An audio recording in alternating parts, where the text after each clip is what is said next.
Powered by Arkansas, for Arkansas. This is Inside Arkansas Live.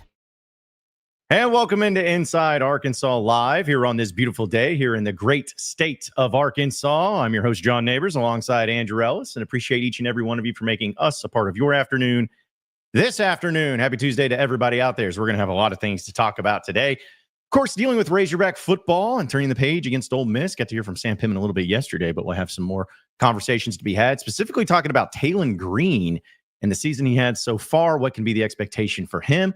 Razorback baseball schedule, Ellis, is coming out later today at 2 o'clock. So we'll do maybe a little chat and predictions for that and what that'll look like too. And of course, get to heavy hitters presented by HD Roofing and Construction.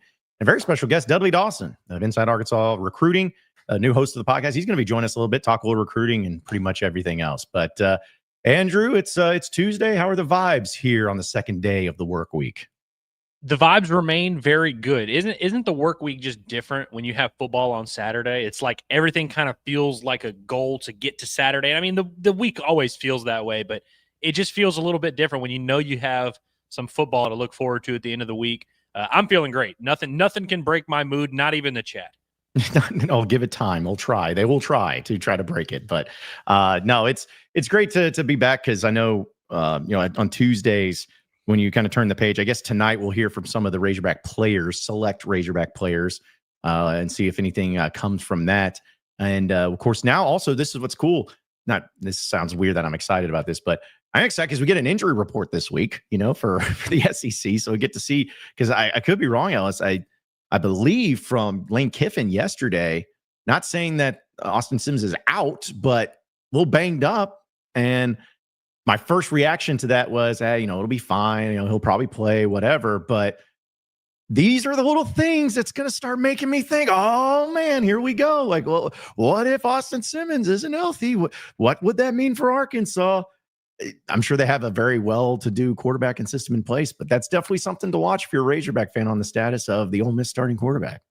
Yeah, it's a fascinating situation because, one, Austin Simmons did not play well Saturday against Kentucky. I mean, he pretty much spotted Kentucky 10 points, found a groove after that, and Ole Miss really took control of the game. But then he goes out with about 6.5 minutes left. Their backup, who transferred from the D2 level and was a D2 national champion last year, senior, got some experience, but of course, not at this level.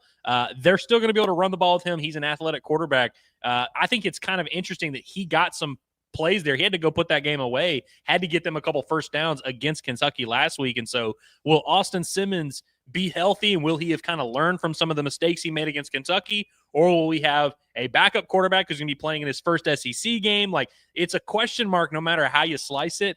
It's going to be fascinating to see how Arkansas handles this preparation. Sam Pittman talked yesterday about having to kind of prepare for both quarterbacks and what that's going to look like. And nobody really knows the answer. And so it's like peak week 3 football where we're like asking all these questions and nobody has the answer to any of them, where it's like, well, is he going to play? Is he going to look good? Is the backup going to play? Is he going to look good? Are they going to do different stuff schematically? Like, it's just going to be cool to see how this plays out. And we'll have a lot better idea closer to Saturday on what that looks like. Cannot wait to see what that injury report looks like in a couple days. But yeah, there's a lot up in the air right now between Arkansas and Ole Miss. There really is. And the exciting part about it too is just knowing listen, Arkansas and Alabama A&M, who cares? The Arkansas State game, historically, no one cares. This is actually a legitimate series. You call it a rival depending on what you say, but there's no doubt that these games, on top of what you just said about week 3 mystery of not knowing, that's kind of how this Arkansas Ole Miss game is every year. I would like to know, Ellis, which of course you've been covering the Razorbacks intently for decades, but for you, has there ever been a time, you could say this about a lot of games, but specifically the Ole Miss game, has there ever been a time where you went into an Arkansas Ole Miss football game thinking of what was going to happen and it actually somewhat even gets close to what ended up happening when what you thought it was going to be? Yeah, I mean, the closest I can really think is that 2021 game where they went to Oxford and it was back and forth, and we kind of expected a shootout and we got a shootout, although I don't know if we expected it to be that awesome. Yeah, there's not really many times where I can say, man, yeah, things just kind of played out the way they were supposed to play out. John, this is going to be a weird comparison that people probably aren't going to like. 2019, do you remember Arkansas played Ole Miss like week 2 or week 3 of that 2019 season under Chad Morris? And it was kind of like a big moment where it was like, all right, is this could this be Arkansas's chance to really make something happen? I'm not predicting for you that this Arkansas team is anything close to that 2019 team, but it's the only time I can remember us going into an Ole Miss game and like really not knowing anything about either team. And you felt like the stakes were kind of high because you felt if Arkansas didn't beat Ole Miss here, are they really going to beat anyone else in SEC play? And of course, they didn't beat that Ole Miss team. I don't think that's the case here, but in terms of like going into the game with so many questions, that's the only thing this reminds me of, really. And of course, those are two very, very different programs. Yes, exactly. Like that, I think the 2021 was the year I felt like it was going to be a shootout. And like you said, I didn't expect it to be the way it was, where, you know, say what you want about KJ Jefferson. That was the KJ Jefferson's, in my opinion, greatest performance he ever had. Maybe not being, because they didn't win the game, and sucks, but talk about clutch. I mean, the dude had 6 total touchdowns, led the team for that final drive. He had the Superman jumping over. I mean, that was an electric game, but that was really the only time I went into it thinking it was going to be a high scoring affair. Not one single person, especially not us, last year thought going into that game, oh man, Ole Miss is going to put records on Arkansas. Nobody thought in 2023, I guess, or go back to 2022, that Arkansas was going to beat the brakes off of Ole Miss and Fayetteville. Nobody thought that Matt Corral was going to throw 6 interceptions in 2020. I mean, there's just, and that's just, and you're recently under Sam Pittman. He continue to take this back. And that's kind of how I look at this particular matchup, in it being early. There's so much mystery behind it. There's so much things to where if you're a Razorback fan, you could look at this one thing and be like, I think that they could do really well here, or they could do really well here. But then you look at Ole Miss like, hey, well, listen, it's Lane Kiffin still, though. Lane Kiffin's a good coach. And even if it's not Austin Simmons, still got a really good offense. Pete Golding, their defense coordinator, has changed it a little bit. Like, he's done a really good job there.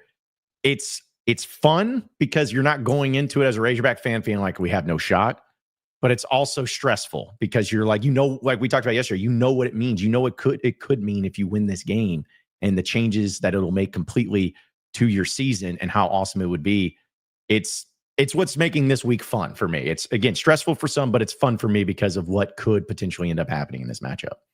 Yeah, I think the thing I've noticed in just observing what everyone else is saying about this Ole Miss game, and I really haven't spoken publicly much about, you know, how I think this is going to play out, but seeing what everyone else is saying, everyone seems to have watched that Ole Miss Kentucky game and found things that they think Arkansas can exploit. You know, Kentucky ran the ball, had some success against Ole Miss. Everyone is looking at that and saying, all right, so Arkansas is going to be able to run the ball. And hell, Zach Calzada was even completing some passes down the stretch. And like, he's not even a good quarterback, but he was making some things. So people are kind of thinking, okay, so this Arkansas offense should be able to do that. And well, you know, Ole Miss, they really weren't able to move up and down the field at will against Kentucky. So are they going to be able to do it against us? And it's just interesting because Kentucky, or Ole Miss, has played an actual game. They've played an actual SEC team. Not that Kentucky is this world beater by any means, but they have faced at least some adversity in their season. So Arkansas fans get to look after their 2 blowouts and say, wow, look at all these deficiencies over here with Ole Miss.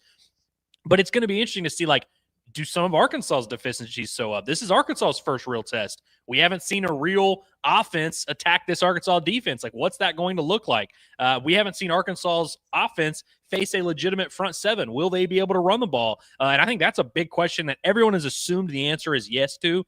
And I'm not saying it's not yes. I just think like we should have the conversation. But I think the vibe I get from Arkansas fans is they've just sat there and looked at Ole Miss and see so many things they can exploit, see so many matchups that they feel comfortable in. And I'm not even here to say you shouldn't feel comfortable in those matchups. But like you said, it's so early. It's week 2. It's week 3. Do we really know definitively where we stand on all these things, especially with Arkansas not having played a real game? Not really, and that's why I continue to feel that this game just has so much stake, because how we view this team is going to change so drastically based on this game. And so will Arkansas, some of those red flags that we've talked about on the D-line and in the secondary, will they pop up in this game? Will Arkansas shut us up? Because I think we all agree, if Arkansas goes out there and really stifles that Ole Miss offense and makes Austin Simmons look like a young quarterback that's inexperienced, and they really get in his head and fluster him and are able to take advantage of it more so than Kentucky did, and if you go on the road with this offense and you outscore a Lane Kiffin offense and you are moving up and down the field, like, it's going to be really hard to tell Arkansas fans not to feel extremely confident in their team. Yeah, and also to it as well, I'm not saying that Ole Miss fans will actually revolt and end up making any sort of major change, but I'm serious, Ellis. If Ole Miss loses this game to Arkansas, if you're an Ole Miss fan, I'm not saying they're going to turn, all of them are going to turn against Lane, but it's certainly going to be like, dude, come on. Because this was one game. I guarantee you every Ole Miss fan, media member circled win. Win. It's at home. It's at night. Early win. And if you lose this, that could be, again, it'd be great for Arkansas, but you could really put it to Ole Miss and really put it to them. I'm not saying that knocks them out of playoff contention because it's one game and it's one loss, but considering some of the teams that they're going to have to play later and what that kind of puts you behind the 8 ball, how does that deal with confidence, especially if Simmons does play and he doesn't play well again, then it's like, do we have a quarterback controversy? Do you play the backup? I think that they could really be double fold or twofold where you could end up being great because you won the game if you're Arkansas, but also really just put it to Ole Miss and be like, yeah, put you guys in a blender and see how you guys like it. Because again, of all the games that they had predicted and on their schedule and everything, this was an easy 100% guaranteed dub in their mind. Yeah, and I mean, to be fair, the three of us, you, me, and Curtis, we all picked Arkansas to lose this game to Ole Miss. Not that we thought it was going to be, blowout or anything, but this wasn't a game coming into the year that I had circled as a win. And so I'm a lot less confident in Ole Miss's ability to beat Arkansas than I was maybe a few weeks ago. And I think their fan base definitely wasn't thrilled about the performance against Kentucky. But when I hear some Ole Miss fans and some Ole Miss media members talk, they're sitting there saying, oh, man, we're not going to be able to get away with this against LSU. We're not going to be able to get away with this against Georgia, against Alabama, against the top teams in the country. So to your point, what happens when Ole Miss finds out, hey, you can't even beat the average teams in the SEC at home? What does that say about you? And I think when you think about Ole Miss's season last year, and by the way, Ole Miss goes 9-3, and I think we all kind of were, I don't want to say disappointed. I mean, we were all happy to see them lose 3 games, but I think you can make a real argument. It's not even that hard of an argument to make with a senior first-round quarterback, a loaded offense, and the best defense Ole Miss has had under Lane Kiffin by a wide margin. I think that Ole Miss team underachieved greatly.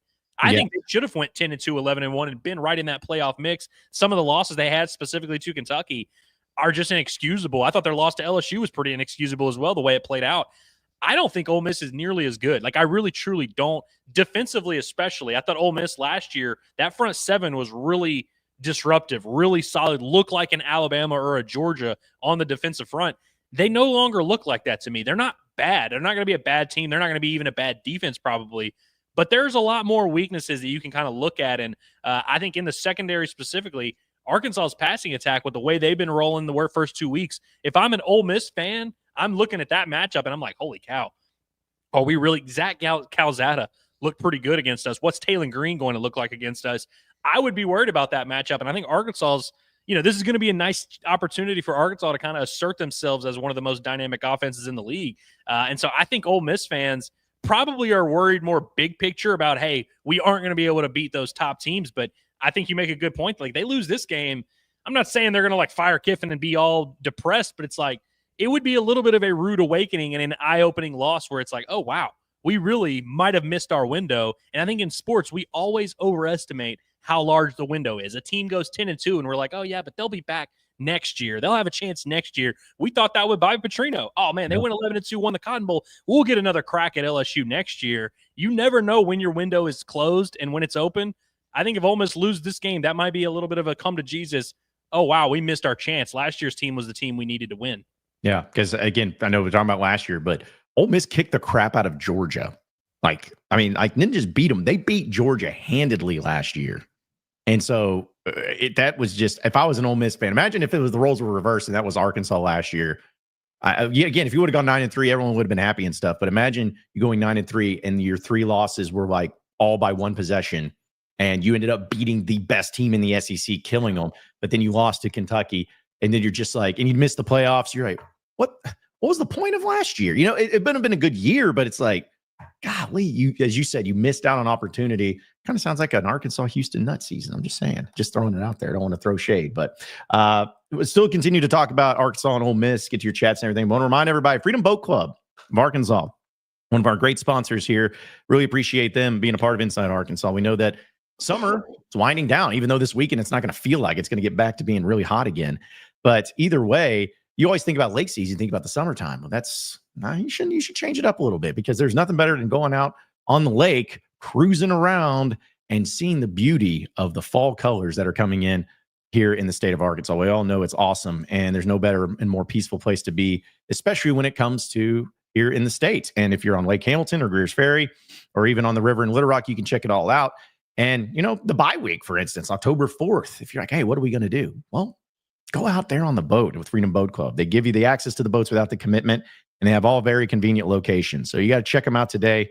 And you can check out their website at freedomboatclubar.com. That's freedomboatclubar.com. Or you can text the words Inside Arkansas to 501-270-6477. That's 501-270-6477 to get 50% off your initiation fee with Freedom Boat Club of Arkansas.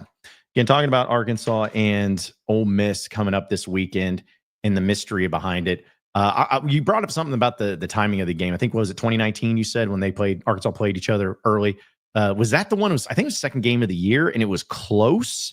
But then I get that one in the Kentucky game mixed up, because they played Kentucky one year with the guy that wasn't even a quarterback.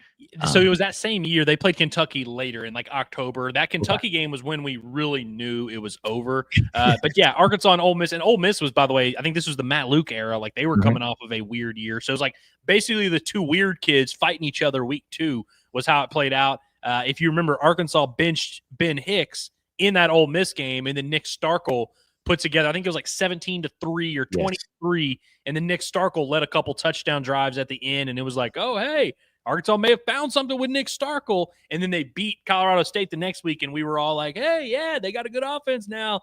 And then they lose to San Jose State. But yeah, that week 2 Ole Miss game, that was the last time I can remember Arkansas and Ole Miss being we were really expecting a close game. It was a pretty close game. Last year, I guess we were expecting kind of a close game, and it didn't work out that way. But I was trying to think of the other times that Arkansas played Ole Miss this early.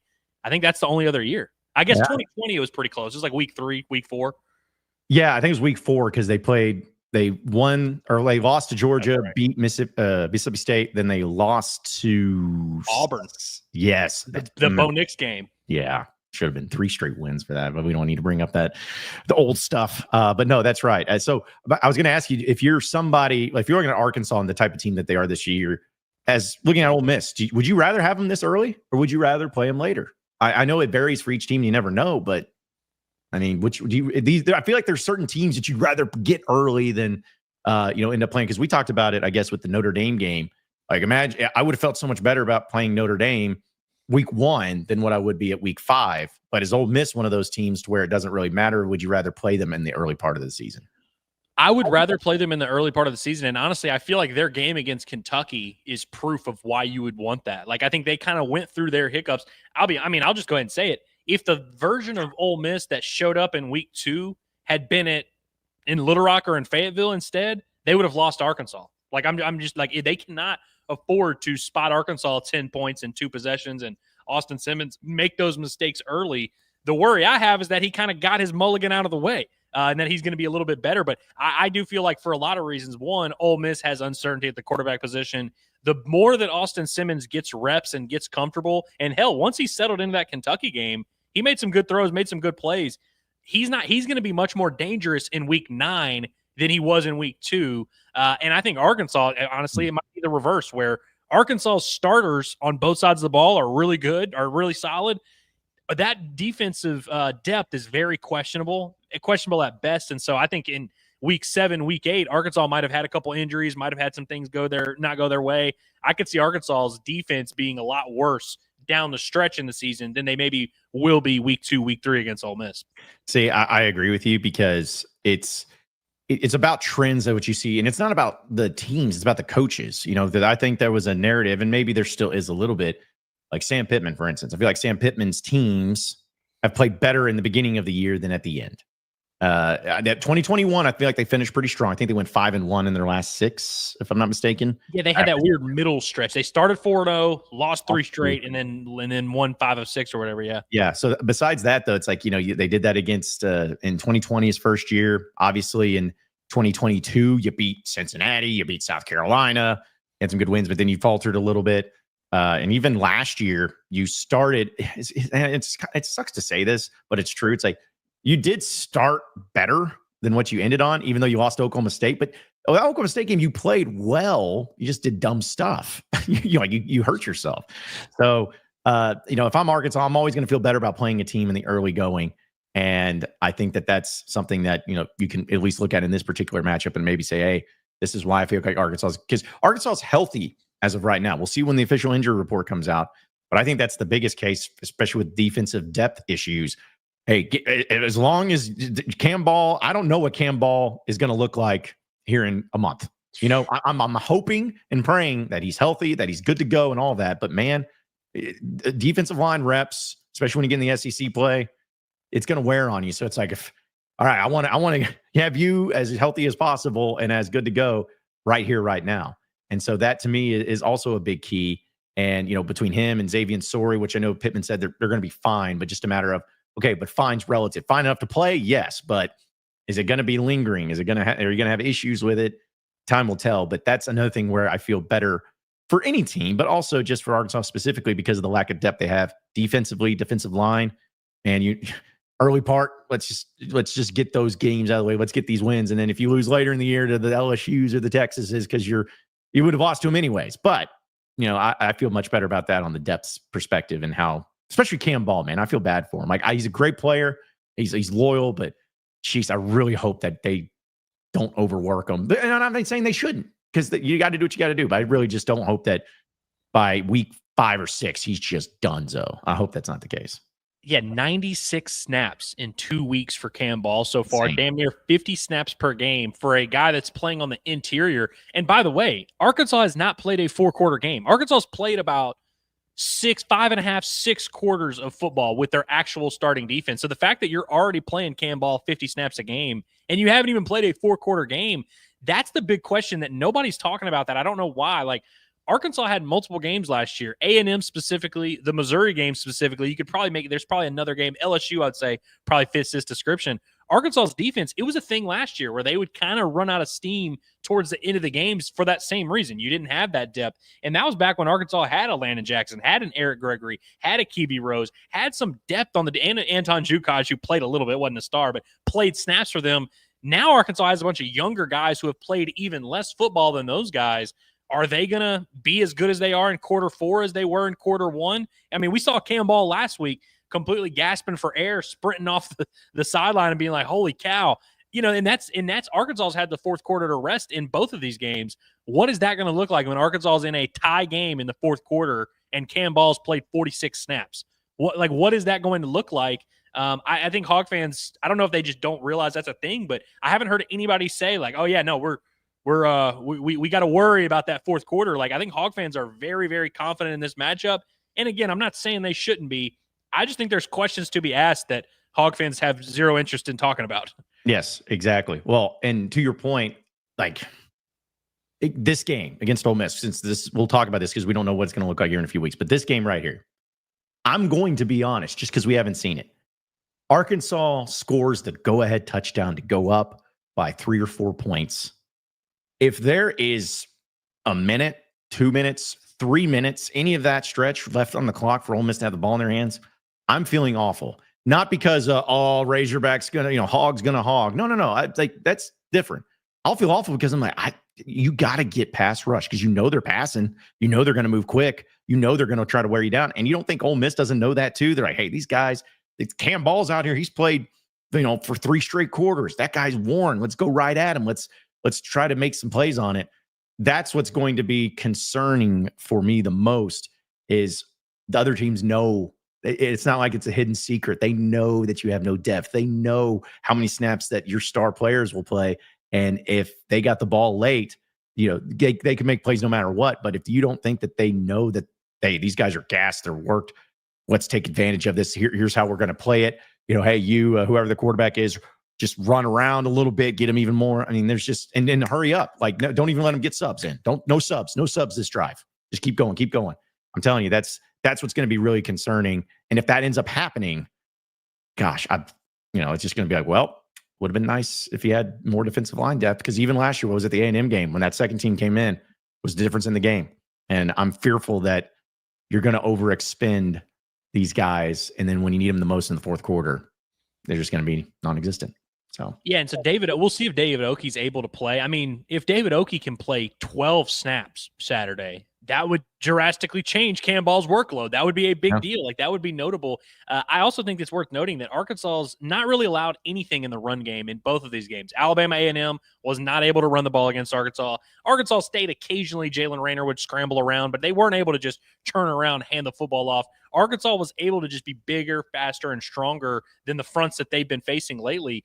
I'm not saying that won't be the case against Ole Miss, but it's like, I wonder what's going to happen if you have a 4-quarter game where you really have to strain and you really have to wonder and what will happen when Arkansas does face a team that can run the ball on them, and just what does that look like? I said it on this morning's show. I've been pleased with the play of Arkansas's starting defensive line, especially out there on the ends and Quincy Rhodes and Phillip Lee. I actually think those guys are going to be able to get a pass rush. Like, I feel pretty confident about that, but I just worry about the war of attrition for sure. Yeah, I do too. I want to ask you something else. I know we'll get to the chats here in a bit, but I want to remind everybody the Hickey and Hole Law. It's the official law firm here of Inside Arkansas. So if you ever need some legal advice, legal counseling, legal help, there's only one law firm to call here in Arkansas, and it is Hickey and Hole. They're going to take every case that they take so seriously and build that trust and relationship with you, no matter if it's divorce cases, custody cases, criminal, civil litigation, personal injury, estate planning.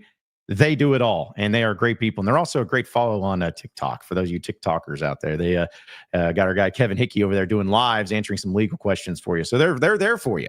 They're there for you to help out in any way, shape, and form that they can.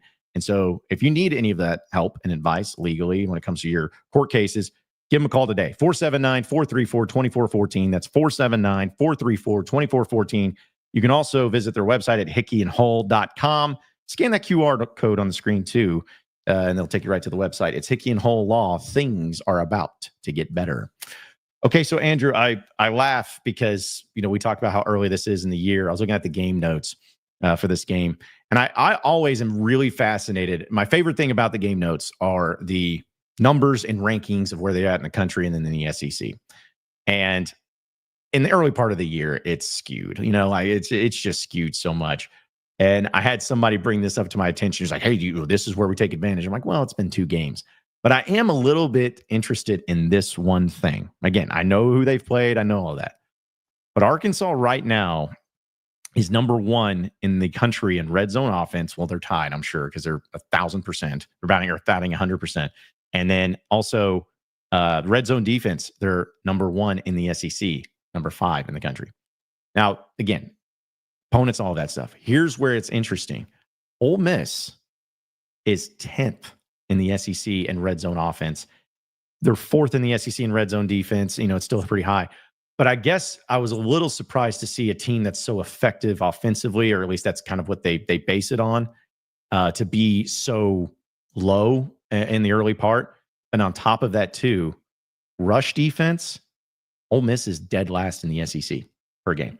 So, again, if you're wanting to look at anything, I know it's in 2 games, all that stuff, but I was a little bit fascinated to see the fact that the red zone offense there has been so poor for Ole Miss so far this year. I think that's big because, I was a little bit off on my bold prediction the other day when I predicted Arkansas to not give up anything in the red zone or whatever. They ended up giving up that 1 touchdown, which only happened because there was a penalty that kept them on the field.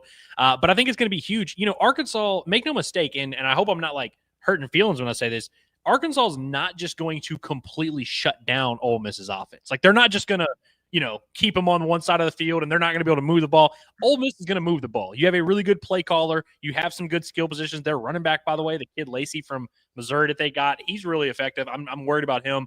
They're going to move the ball, but I do have serious doubts on the Ole Miss side, whether it's Austin Simmons or the backup from the D2 level. Like, will they be able to fit into those tight windows? Will they make those quick decisions? The decision-making is the huge question mark and red flag for Austin Simmons. And that's, not to call him a dummy, but like, he's young, inexperienced, hasn't played a ton. There was a play on the opening possession last week where it was like a 3rd and 6, and he had 2 guys open across the middle and just couldn't pull the trigger and ends up taking a sack. And it wasn't even a blitz or anything, just kind of indecisive. And then, of course, forced it into traffic 2 times, was inaccurate, throwing the ball down the field. And so it's like, when it gets to the red zone and it gets tight, you have a young quarterback. What does Arkansas do to kind of put some pressure on him, maybe fuzzy up the waters on some of those windows for him. I think they can force him into doing some stupid stuff. I think they can also just fluster him to where he's not going to be able to take some of those chances. I mean, that's what you saw last year with Jackson Dart. I don't even remember what Ole Miss did in the red zone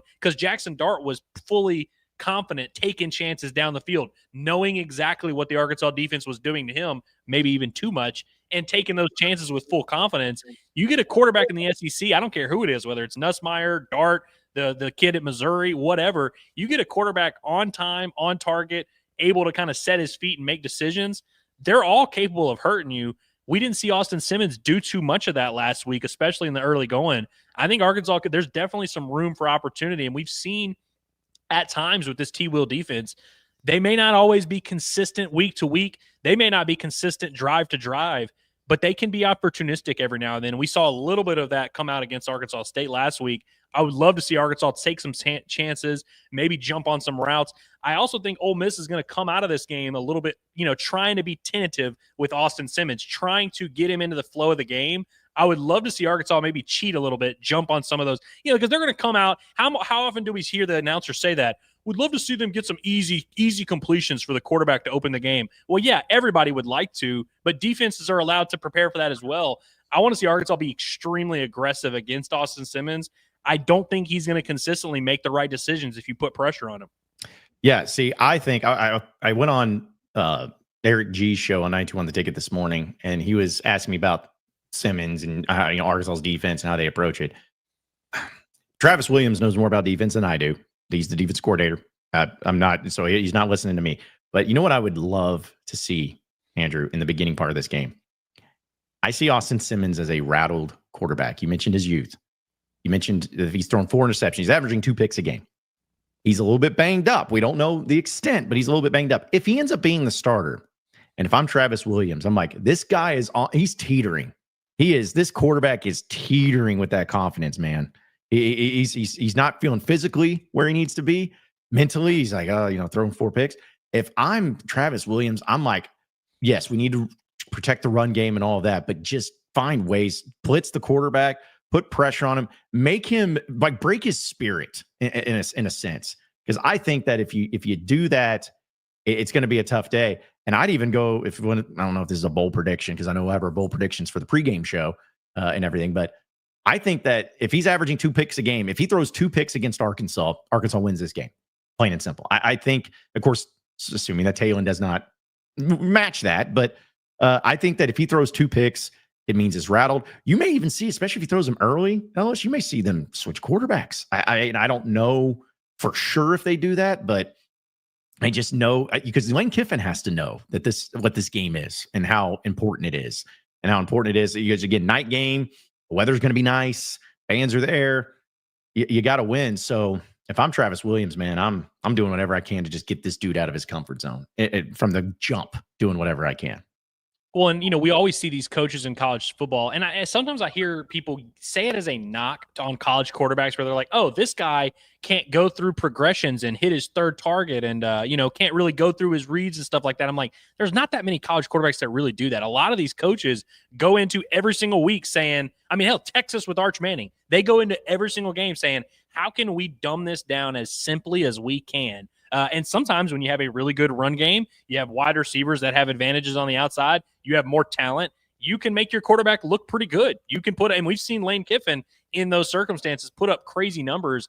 I think it's also about what Ole Miss is going to try and do to make things easier for Austin Simmons. The big misconception with Ole Miss is that they're this air raid, sling it around the field all the time. Ole Miss runs the ball a lot. Yeah. They had a really good run game last year. A couple years ago, I think they led the country in rushing yardage per game or something like that. They will gladly lean on this run game pretty heavily. And so Arkansas also has to kind of make it clear you can't do that in this game. You are not going to be able to just turn around, hand the ball off 45, 50 times and expect to move the ball consistently. So I would love to your point about him being rattled early. What's it going to look like if, hey, they try and get a little screen pass to open up the game, get them an easy throw? Arkansas is all over it. Oh, we're going to try and hand the ball off 2nd and 11. Oh, Arkansas is ready. They're run blitzing here. If they start to kind of have answers for the things Ole Miss does to try and put Austin Simmons in better circumstances, I really do think you could see him start to get rattled, him start to force the issue, which is when he got into trouble last week. That's when those 2 picks start to come into play. And we've also seen Lane Kiffin, by the way, get frustrated with some of his quarterbacks. He was frustrated with Austin Simmons last week. Everyone kind of feels that. And against Kentucky, and by the way, I want to give Ole Miss credit because all of these things that we're saying happened last week. Everything we just detailed happened last week. They made adjustments. He finally calmed down. He finally got some composure. They found a way to really control that game, and I thought it was more impressive than some people are giving them credit for. But how often can you do that? I don't think you can make a living in the SEC having these weird mistakes early. And, I think with the crowd, if you have a home crowd that's buzzing and then all of a sudden you throw 2 picks early, it's like that atmosphere, those advantages are going to not be in your favor. And so I think it's going to be a big week to see like how much growth has happened from Austin Simmons, if he even plays, by the way. The backup quarterback, I think maybe could be him. He's a little bit older. Maybe he'll be a little bit more decisive, but I don't think he's going to be nearly as dynamic. I think that would play right into Arkansas's hands if they go to that guy. Yeah, and also I thought it was interesting that rush offense for both teams are dead even. They both average 257.5 yards per game. So that's for Arkansas and Ole Miss. So you're talking about that being even. The only thing that, honestly, I was just, again, 2 games. I understand, but I find it fascinating. The only thing that Ole Miss is overwhelmingly better at than Arkansas in the first 2 games, according to the statistics. The only thing that they are overwhelmingly better at than Arkansas.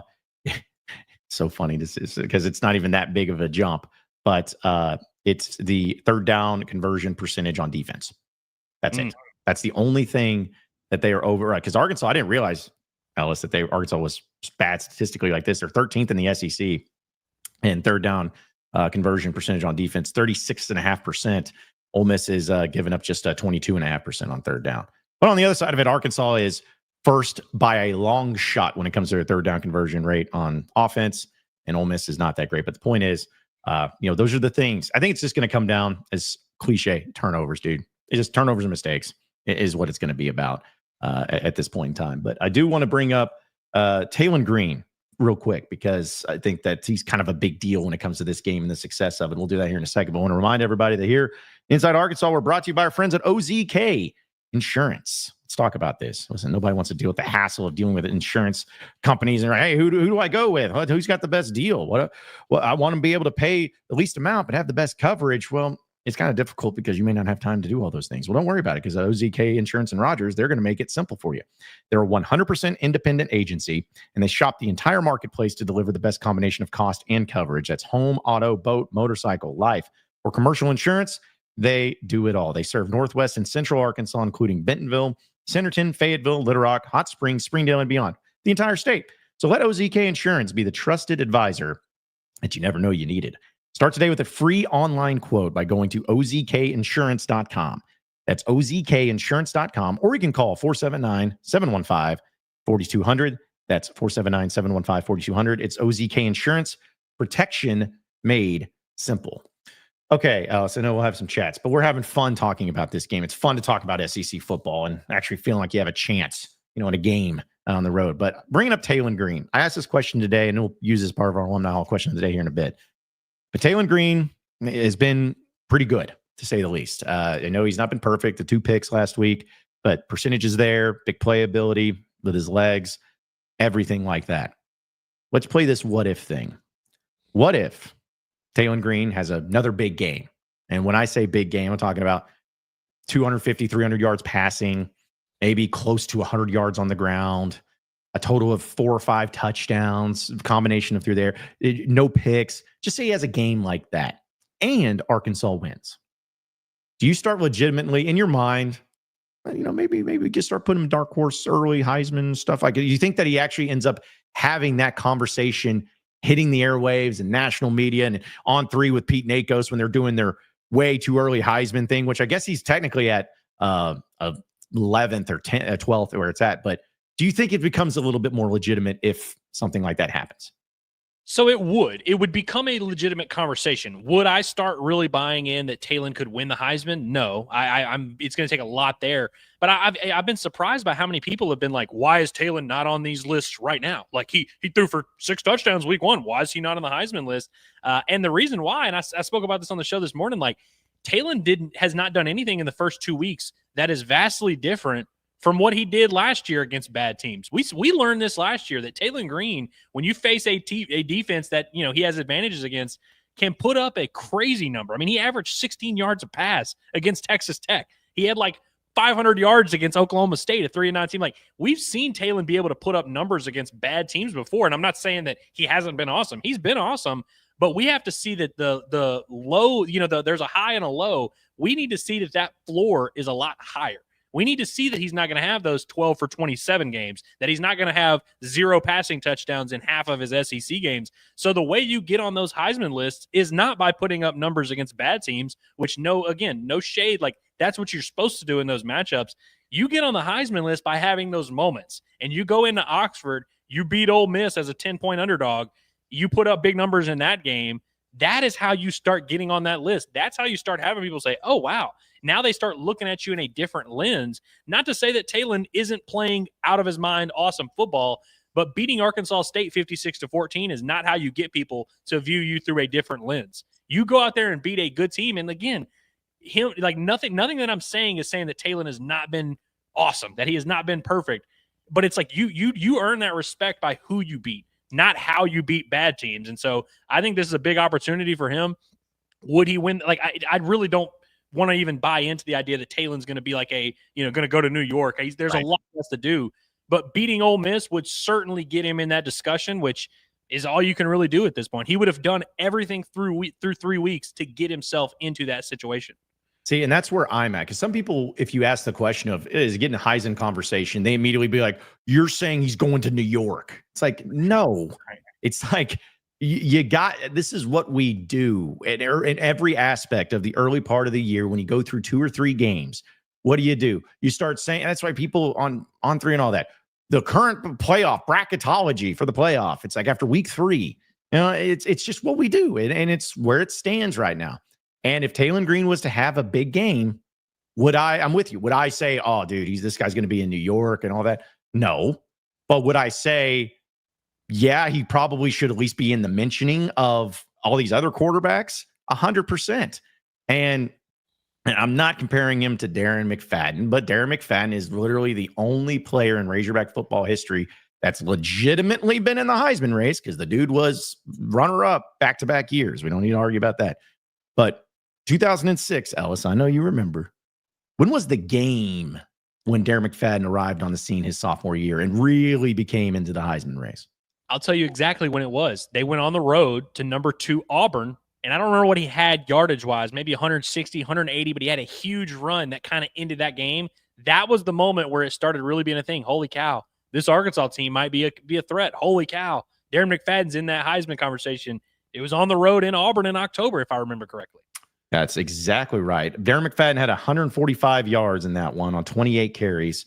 But what was the biggest thing, though? What was one of, because again, I agree with you as far as that. But what was the play? Was that 63-yard run? Yeah. But leading into the game, what was the conversation too? Kenny Irons. You guys remember Kenny Irons? Everyone was like, oh, Kenny Irons, a battle of the best running backs in the country or in the SEC going at it.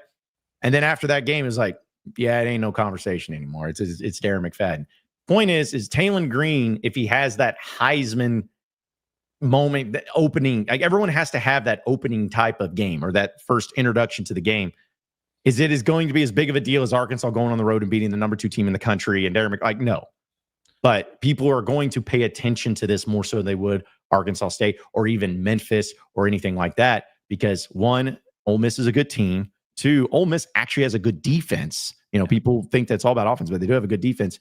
And 3, the people will finally be like, all right, the year 2 of Bobby Petrino, Lamar Jackson stuff, they'll finally start putting that into perspective. Like, I think that'll finally start happening. And I'm not against it, and I don't think it's bad if it starts happening. I think Hog fans have this innate fear that like they're not getting their respect, that they're not going to get their proper due, that if we go out there and accomplish everything, no one's going to give us the credit, no one's going to talk. And I think that's why they're so like, why is he not in the Heisman race? Why is he not in the top 5 quarterbacks list? Why is he not doing this? Make no mistake, guys. If Taylen goes out there and beats Ole Miss, if he goes out there and has an awesome moment against, you mentioned Heisman moments, he's got no shortage of opportunities. He goes out there and beats Notre Dame. That's a Heisman moment. He goes, I mean, he beats Auburn. He goes toe-to-toe with Auburn. He beats them. He goes on the road to Tennessee and beats Joey Aguilar, who, by the way, sneaky Heisman candidate right now. Joey Aguilar putting up crazy numbers. I joke a little bit, but like he goes out there and beats Tennessee on the road. That's a Heisman moment. You outdueled Garrett Nussmeier in Baton Rouge. That's a Heisman moment. You beat up Arch in Austin. That's a potential Heisman. I don't want Hog fans to worry. Like if Taylen goes out there and accomplishes all of these things, there will be no discussion. Because what'd you say about that Auburn game? We left that Auburn game. There was nobody that was like, well, is Darren McFadden better than Kenny? It was like when you see it play out, that's what's cool about football. When it plays out, we don't really have to ask any questions. When Georgia goes out there and punks you in 2021, we didn't have to ask any questions. When Darren McFadden has 321 yards against South Carolina, there's no discussion. And so if Taylen accomplishes all the things that are in front of him, there will be no discussion. Like it will be the most well-earned Heisman of all time. I don't think Hog fans should have that fear that people are going to sleep on Taylen. But again, it's not beating bad teams thoroughly that gets you on those lists. It's going out there and making those statements. This is a very big opportunity for Arkansas and for Taylen and for Bobby, for everybody involved, for the entire fan base, for all of us to make a statement. Yes. See, and that's why is the whole point of the term of making the statement. Because how many Heisman winners, again, I know we're really getting in the weeds here, but how many Heisman winners went into the year where everyone was like, this is a finalist, this is the number one guy, and actually ended up winning? So many cases, it's like people may know about them, but then they come out of left field. I think back to like Joe Burrow at LSU had arguably the greatest season of all time of any college football player. And we all knew who he was. He played the previous year at LSU. He's like, oh yeah, he's a good quarterback. But there wasn't a single person that predicted like, holy crap, he's definitely going to have the greatest year of all time. Same thing with like a Cam Newton. Cam Newton is like, you know who he was, but nobody knew.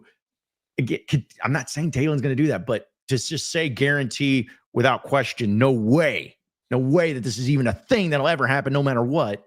I think it's a little bit disingenuous, and I think it'd be really funny, and funny in a good way, because it'd be awesome. But how funny would it be if Taylen Green won the Heisman in Arkansas like that? Of all the players, of all the things, of like going in, like, because obviously that means a great year, but it'd just be so funny of all the players and the greats and everybody like going into the year and what they thought about Taylen. And some people even, I'll never forget Malachi Singleton should be the guy and all this. It's like, that would be pretty funny to me. That would be pretty humorous. I'll tell you another guy I didn't think was going to win the Heisman, Jaden Daniels. When he was going in, because he had started at LSU the year before and was solid. It was a good debate going into that year. Do you remember KJ or Jaden Daniels? That was a real conversation that we had, other people had. Jaden Daniels was not even unanimously viewed as the best quarterback in the league, and then he wins the freaking Heisman. The only example I can think of is Marcus Mariota, who I don't even know if he was the favorite, but he was a guy that went into the year and everyone was kind of like, hey, he could win the Heisman, and then he just won it. I love this comment here from Dylan, who says, if Travis Hunter can win the Heisman, then anyone can. I don't think that's an accurate representation of what happened. Like Travis Hunter didn't just have some rinky-dinky year. No. If he can win the Heisman, then anyone can just play every snap of the ball game and have 1,000 yards receiving and then have 6 interceptions and all those. Like, I don't know. I think that was a pretty high bar that you're probably not going to see. There's a better chance you die before you see a player do that again than there is like anyone could do that. If you're going to do that, I go with like Troy Smith in 06, because that was, sure. Let's be honest. The only reason why Troy Smith won that is because they would not give it to a sophomore. That was the only reason he won it. Then, of course, next year that happened. It all changed. But Mark Ingram, yes, that was a Heisman that you could be like, oh, yeah, anyone could do that. I don't think anyone could do what Travis Hunter did. Yeah. In fact, I think there's like maybe 2 players in the history of the sport that could do that. Well, we'll get into the chat, which, by the way, Ellis, this is so random, but did you, I don't know if you heard that stat. I think it was the guy on Barstool talking about Derrick Henry saying that he's been in the NFL for however many years, and he still has not surpassed his total rushing yards when he was in high school. Oh, dude, his high school stats. That used to be my favorite thing to bring up. His high school stats are absolutely insane. Everything we say about workloads and how, you can't give a running back the ball 50 times a game, it does not apply to Derrick Henry, man. Nope. Every time I see those numbers, I'm like, I don't know if that's real, but then no, it's real. There's a reason why he was pretty good. And when you said Mark Ingram, I always think of that famous picture, the viral meme of like when Mark Ingram was at the coin toss, like after the fact, like as an honorary captain, then Derrick Henry's just towering over this dude. It's like, yeah, that's something there. But either way, we'll get to your chats, folks. the little vibe checking of it. Dudley Dawson is going to be joining us here in about 10, 15 minutes. So we'll do some recruiting with him as well. But it's a vibe checking of the chat presented by friends at Basis Health. They're changing the way that healthcare is delivered by providing those mobile medical visits to the comfort of your very own home. A doctor will come to your home for urgent care, primary care, IV hydration, and so much more. It's Basis Health. They are here for you when and where you need them the most. You can learn more at basishealth.org today. Shout out to our guy, Dre, for being a partner with us here. I keep wanting to use his real name, but I'm never going to do it because it's just like I know I'm going to screw it up. Dre is all I'm going to call you, but appreciate you, my guy, and looking forward to hanging out with you. Which, by the way, Ellis found out I'm going to be in Oxford this weekend. So that's going to be big. Hey, you know what's cool, John? That an SEC stadium is opening its doors to you. The press box, they're going to let you sit in there. They're going to even let you like film stuff. Like it's crazy how that works. I'm feeling very welcomed there, and they've been very accommodating. So shout out to the Ole Miss Sports Information Department. They've been very kind and very generous and very helpful too, responsive and everything. So I'm looking forward to it, man. And it's cool that's a night game too. Not to say I think the Grove is overrated. Just being honest, I always have. And you can't say you're the best party tailgates of all time where when cops pour beer out in front of you because you can't have it in a can. Yeah. That's not a party. That's not a party.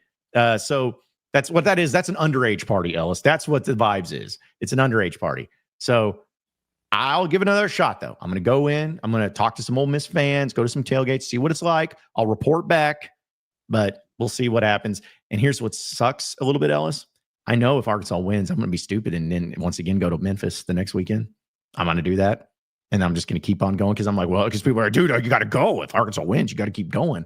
I just moved to the state of Mississippi, man. I agree that it's an overrated party scene. I would also say their square is overrated. They're like the Oxford Square, which it's not bad. It's it's not terribly dissimilar from Dixon, frankly. I like Dixon better than it. And I have a buddy, one of my closest friends, who like swears by it. He's like, Ole Miss Square is like peak college football. And I'm just like, I don't know, man. I've been there 2 times as a child and as an adult, and was not overly impressed either time. Yeah, I'm giving it another shot. It's been a long time. I'm giving it another shot. We'll see what takes place. But here's my thing also with the Square. From what I understand, there's like 3 or 4 bars there, and they're all owned by the same guy that owns like the entire thing. And so he's just like, I'm not selling this. I'm just going to make millions and jack up the prices. Like get covers to get into them are like $50 to $100. Like, what are we doing here, man? This is a college town. Tigerland and Baton Rouge features bad people, and it's a bad, horrible things happen there. But Tigerland and Baton Rouge absolutely dominates the Oxford Square. It's not even comparable. And it's now theirs is a little bit further away. It's like a little bit of a walk from the stadium. It's kind of, you have to like Uber there from the stadium, but it's a way better party circle than Oxford for sure. Yeah, I'm glad. Yeah, we're on the same page there. A few of your chats, folks, because again, we'll have some heavy hitters. Dudley Dawson will be joining us. We'll have some fun clips, but let's see. Broken Hog says Sam Pittman, Taylen Green, Bobby, and T. Will, and every other coach and player that was a part of that absolute atrocity last year in Fayetteville should be going to this game with a massive chip, I assume, on their shoulder. Which Sam Pittman talked that a little bit yesterday, and we did too. I liked what Sam Pittman said. He's like, every game's got different motivations, and 1,000% that should be a motivation because they embarrassed you on your home field in front of your home fans. That wasn't homecoming too, was it, Ellis? Not that homecoming matters, but I think it might have been. Maybe. Okay. It wasn't Texas. I know that. So yeah, it may have been that. But either way, you want to be able to come out there swinging a little bit. Dylan says, enjoyed the show this morning, Andrew. So with Curtis out, we got to experiment a little bit. So That's we just did an hour-long football show of just me ranting and yelling for an hour straight. I mean, who wouldn't love that? Well, apparently Hogatron loved it too. He said, Andrew, thanks for the vibe check this morning. That was awesome. So you may have to move off the bombastic and just go football full time.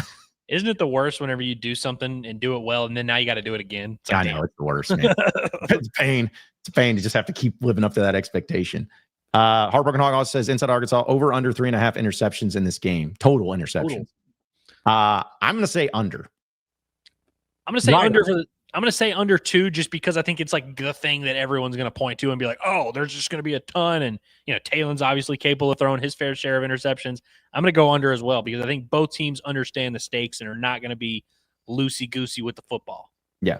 I'm with you. Oh, and I meant to bring this up. I'm sorry, real quick. We'll get back to the chat, but we were talking about Taylen Green. This was part of my best of the weekend. This is Bobby. Bobby Petrino tweeted, and this is what he tweeted. I don't know who did his photoshopping. If he did this himself, I'm like, man, you got to get somebody on that. Like, there's too much white. But either way, how about that?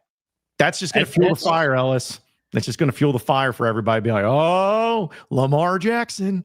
But Bobby's out here just making everyone crazy, saying that Mike Washington's Nile Davis, and now he's got Taylen Green, Lamar Jackson. It's like craziness. Yeah, Bobby is engagement farming. Is that what's happening here? I think so. He's going for the likes, for the clicks and everything. Yeah, that's what it looks like to me. But anyways, I wanted to bring that up because, again, it's one thing if Bobby just does those things, but Bobby doesn't tweet. He just doesn't do that stuff. So whenever he tweets, it always means a little bit more. So I love that, though. If you're Bobby Petrino, you got to be walking tall right now, right? I mean, I would say so, yeah. But at the same time, it's like early. Yeah. I think Bobby is probably of the mindset of like, we haven't really accomplished anything. I bet it wasn't his idea to tweet that out also. I wouldn't think. I don't even know if he has access to his own Twitter, and for all we know. But either way, I love that. And also, from what I understood, maybe we talked about this yesterday, that at halftime, Bobby was not happy and was like screaming at everybody when he was going down the press box to go into halftime adjustments. So, yeah. So maybe Bobby is all the way back. We'll see. Let's see. Also, Ryan was saying that Ole Miss will be rolling around week 6 or 7. Much rather have them early. Is this one of those stupid things too, of the dumb memes? And I don't know what this is, 6 or 7. Have you been seeing this stuff? It's like, I have been seeing it. I don't think that's what Ryan's doing here. I could be wrong. Maybe, but I think he just truly is saying like he would rather face Ole Miss now than later in the year, which is what we said. I think I said week 8. He just said week 6, 7. But who knows? He may be trolling a little bit. Yeah, maybe so. Anytime I see 6, 7 now, I'm like, I don't know what that means. I don't care. It's dumb. Heartbroken Hog says, Ellis made a great point. Man, Ellis, you're getting gassed up in the chat. You talk bad about the chat, now you're getting gassed up. Said this morning that ball is getting way too many snaps, and especially considering who the opponents were, which we talked about a little bit. I know. We did. I did a good job. I covered every single position group so that if anyone has a take about any player on the team, I could be like, hey, you stole that from me. I talked about that on the show. I just talked about every single position. So it's like, there's nothing anyone can say that I didn't already claim first. Yeah. I mean, that's what I crack up of, when you could do all the breakdowns, look all the numbers, and then after the fact, they may come back and be like, see, you were wrong about this. Like, I read numbers. Like, I did not offer opinions. I just read numbers. Because I know that somebody, when I brought those numbers about the rush defense for Ole Miss or somebody, and Ole Miss rushes for or Arkansas can't rush the ball, they're going to be like, so I thought you said they couldn't run the ball. I was like, I read the numbers. I read the stats. Oh, yeah. Well, the numbers that you read changed later. Okay. Yeah. Yes, exactly. Exactly right. Let's see. Okay. This is great from Heartbroken Hog, because I meant to ask this too. If we have the opportunity to run up this, we better run up the score. Ellis, do you think if this just happened to be the case where Arkansas could do this, it's another 2022 Arkansas Ole Miss game. Sam Pittman's never been that type of dude. Do you think he becomes that in this one? Yes. I do. I mean, listen, honestly, this is kind of if Arkansas is going to, Arkansas is not going to stop trying to score is the way I feel. Will they be able to run it up? Who knows? Will they be in a position?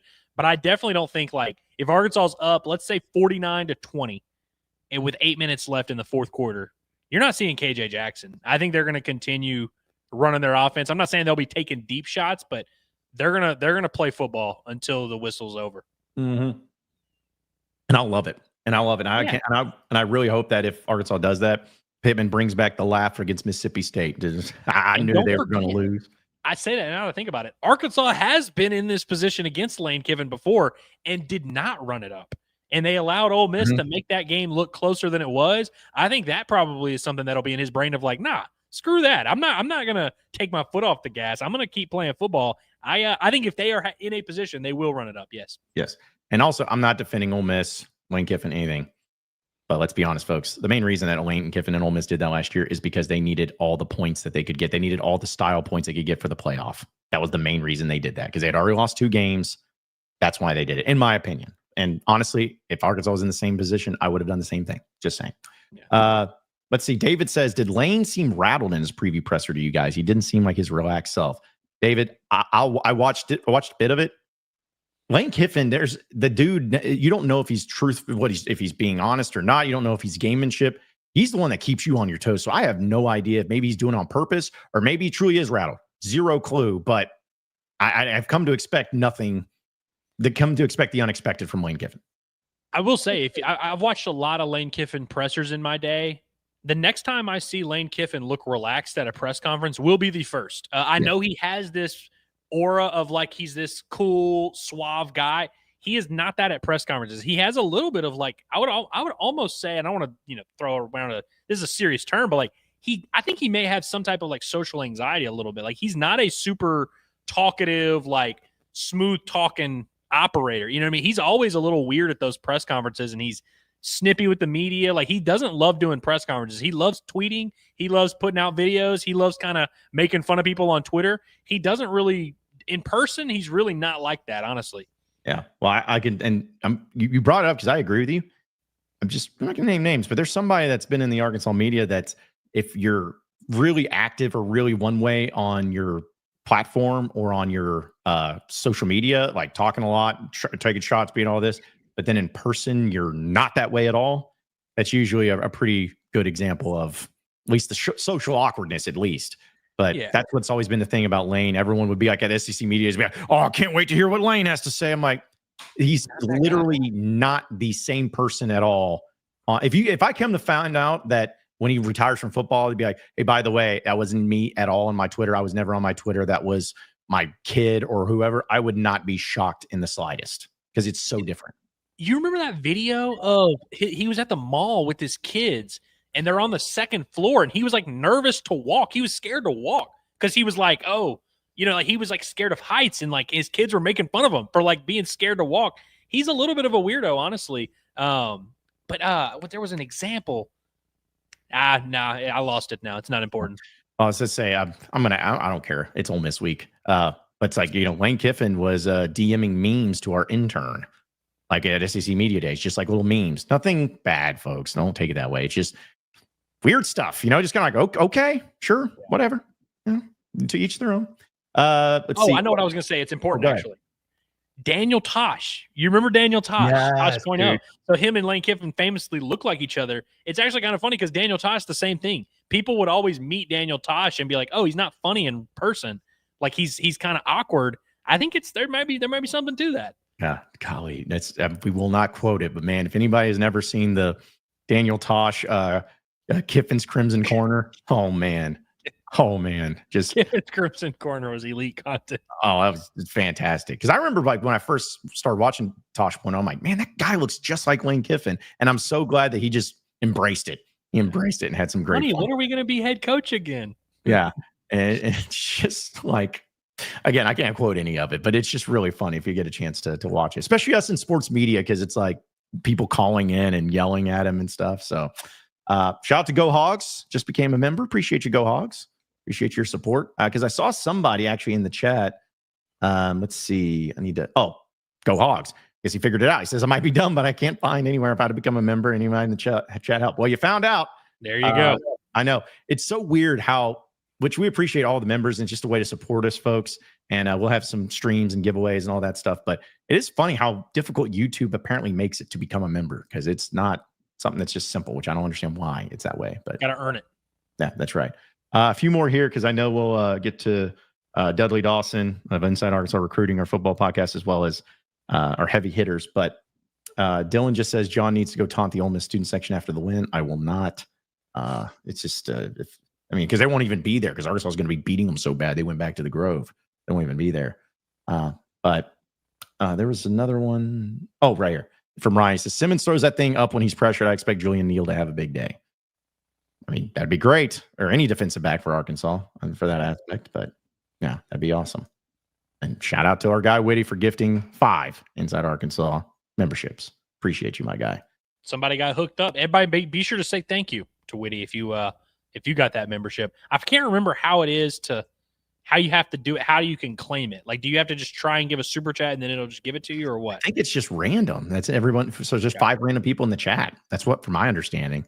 It's this live streaming stuff, this YouTube stuff is pretty wild stuff, but we do our best with it. So, all right, we'll get to more of your chats, but want to remind everybody that here at Inside Arkansas, we're presented by our friends over at Goat Lab Red in Fayetteville, the newest and greatest Razorback hangout when it comes to the brewery, the burgers, the beers. I mean, everything is awesome. And each and every time that you go there for lunch at 1214 North Garland Avenue, you know what you're going to see? Besides, an awesome location and TVs and beer and food and all that great stuff, you're going to see us. Because every single day at lunchtime, they are live streaming Inside Arkansas Live inside of Goat Lab Red there in Fayetteville. So if you want to see us in a much better setting than just sitting at your computer or on your phone, you want to see us on your big screens there at Goat Lab Red, you'll find it. And you get to sip on some of their great brews like Razorback, Tusk Light, and of course, get the signature burger. And don't forget on Sundays, after you're celebrated a late night of an Arkansas victory over Ole Miss, after watching the game at Goat Lab Red, you can also get an all-you-can-eat pancakes and your choice of 2 Goat Lab brews or 2 mimosas for just $16. That's on Sundays. So you want to have a little hair of the dog in you, no better place to do it at Goat Lab Red there in Fayetteville. So check it out today again at 1214 North Garland Avenue. It's Goat Lab Red, your new game day tradition. And with that being said, one of the things that Goat Lab has become an official sponsor of is the Inside Arkansas Recruiting Podcast, their new podcast with our good friend Dudley Dawson, who joins us now on the live stream itself. And Dudley, what's up, man? Well, I thought y'all wanted to invite somebody in who actually is old enough to have watched Lane Kiffin learning to walk at Razorback Stadium when it had like 30,000 seats. His dad, Monty, was a coach here when he was born. And, it's been interesting to watch him grow up, as they say, or not grow up, however you look at it. Yeah. Well, no, that's the cool thing about Arkansas is like between him and like Ed Orgeron being the assistant strength and conditioning coach way back when, which if you ever talk to Mike Irwin, he's got a great story about that. Of course, Mike's got a lot of great stories. So, but either way, well, Dudley, hey, Matt, when you went to Maxine's with Ed Orgeron and you already can't understand him, but then he'd have a few brews. You can just imagine what that was like. Excuse me? Say what? Yeah, I'd say that was before you could get the captions on any social media videos you could put on for them. So, well, Dudley, hey, man, it's great to have you on board. I know it's been chaotic and doing some new stuff, but we appreciate you and your job on Inside Arkansas Recruiting, and going to have some new episodes coming out here this week. But this game against Ole Miss, Arkansas is probably in the fight for some of these same recruits that Ole Miss is going up against. So what's it looking like for this upcoming weekend as far as on the recruiting side of things? Well, we're going to talk to Brandon Marcello coming up this week. He's going to talk a little bit about the business of recruiting and the fact that you now have one portal period that kids can transfer. It's not really stretched out anymore. That's coaches and recruiting writers are happy about that. And then also, Brandon's got some things he wants to talk about in terms of the players unionizing. And that could get real fun quickly. So, but as you said, a lot of these guys, these two schools go up against each other for a lot of high school recruits, a lot of portal recruits, and they try to steal each other's portal recruits, which is something that we'll talk about a lot. The one team has been stealing them at a much better pace than the other one. Yeah, no, it certainly seems like it. And also to the point of the Ole Miss game, I know you listened to Sam Pittman yesterday and all that. The transfers that went to Ole Miss, it's personal, right? Like, it's got to be personal. We can speak for Sam Pittman, right? It's personal. Yeah, and I think we know which one it's most personal about too, and that's Patrick Kudus. And this is a guy who he's got great parents. Met him during the recruiting process. Everything about that family seems top class. But this last thing left a lasting mark when he said, "Yeah, just set me out this game, but I'm gonna be here." And then got down there quick and. It's really, to be honest, it's really not worked out other than Chris Paul. It's really not worked out for a lot of these guys that have gone down there, except money wise, I guess. Yeah, I think so too. I think it's been something that it's been fun to see how all this plays out, and who knows, maybe it'll be the same way this week. But Dudley, we talked a lot about too, because I know we'll have some of our heavy hitters in getting into that. But your feeling on Arkansas and Ole Miss this weekend? It's contingent maybe on the health of Austin Simmons for Ole Miss, but given the circumstances of the first 2 games for Arkansas, does that change your confidence level now than what it was 2 weeks ago before the season started about this game? Absolutely not. They've done exactly what I thought they would do in these first 2 ball games, and that's win rather handily. There have been moments where they've been lulled to sleep a little bit, So I think this is their true first big test. Looking forward to it. I've watched both teams, both games full out, and Austin Simmons is a guy who has a lot of talent, but he's similar into some of the things that Taylen was doing last year. He'll run and throw it, not necessarily his guy. And had 2 interceptions in the first quarter last week. I think you can pressure him into some things. I'm probably going to end up picking Ole Miss when it comes to it because they're playing at home. But if this game was at Arkansas, I think I'd probably pick Arkansas. Dudley, I think everybody's made the same realizations with Austin Simmons of like, oh, man, it's a talented kid, but like, man, he'll throw it into coverage. He's, young. He doesn't have a ton of game reps. This is going to be a first big test for him. But I think the part of the equation everyone is kind of forgetting is that Lane Kiffin has not had many years of his coaching career where his quarterbacks just suck the whole year. Like, that's just not really a thing. Knowing what you know about Lane Kiffin and just seeing his history with play call and history with quarterbacks, do you feel like there's maybe more up their sleeve than people are giving them credit for in terms of what they're going to be able to do to maybe threaten Arkansas defensively? Yeah, I mean, I think both of these offenses have run somewhat vanilla offenses. I'm not saying not hadn't put everything out there, but they also have done some things. But I do think both offenses have a chance to do much better than they have been doing on a consistent basis. What I'm looking forward to may not be the passers. I'm looking forward to the running game. Who's going to be able to establish that line of scrimmage? Arkansas was not able to do that last year. Ole Miss had some NFL guys on that line that are no longer there. They've not gotten off to good starts. The Arkansas has. That'll be interesting to see how that plays itself out. But I do think that it's going to be one in the trenches, not with all these exciting players on the outside. I'm going to ask you actually a real more important question, Dudley. More excited about your Cowboys or your Cardinals right now? Just got to throw it to you, man.